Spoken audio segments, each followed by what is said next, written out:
নমস্কার ম্যাম। আপনার নির্বাচন কমিশনার বাংলার রাজীব কুমার খুব নিরপেক্ষ ছিল মাইরি, আর সেন্ট্রালের নির্বাচন কমিশনার হচ্ছে বিজেপির পক্ষ। কত আর কি দেখাবেন আর কত কি বলবেন?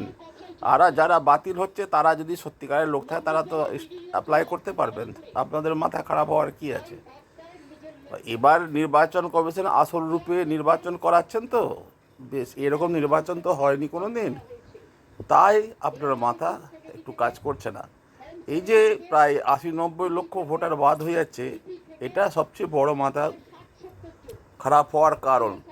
কিন্তু রাজনীতি রাজনীতির জায়গা থেকে মানুষ একদম অত মূর্খ নয় যে আপনার সব কথা মেনে নেবেন। তো আপনিও তো এই রাজ্যে যে পঞ্চায়েত নির্বাচন হয়েছেন, কী দুর্দশা করেছেন। ব্যালট বক্স জলে ফেলা, খেয়ে নেওয়া, এসব আপনার মনে পড়ে না? রাজীব কুমার সিনহা যে খুব খুব নিরপেক্ষ ছিল সেটা প্রমাণ হয়েছে ভোটের সময়। কত লোকের প্রাণ গেছে, হত্যা হয়েছে কত লোকের, মনে পড়ে? মনে পড়ে না। সেসব কথা এখন আপনার মনে পড়বে না।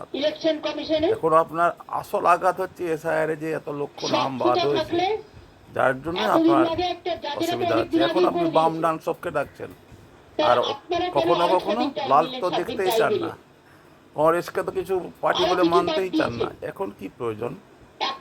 এখন খুব বিপদ হচ্ছে নাকি? আপনি সময়ের সবকে চাইবেন, যখন আপনার সময় শেষ যাবে তখন সবকে তাড়িয়ে দেবেন। আপনাকে বাম ডান সাহায্য করবে কেন? আর আপনি শুধু এই ফালতু পেপার টেপার নিয়ে এসে সব দেখাচ্ছেন, এসব মানুষ অনেক দেখেছে আর দেখতে চায় না। এবার আসল খেলা মানুষ খেলবে। নমস্কার।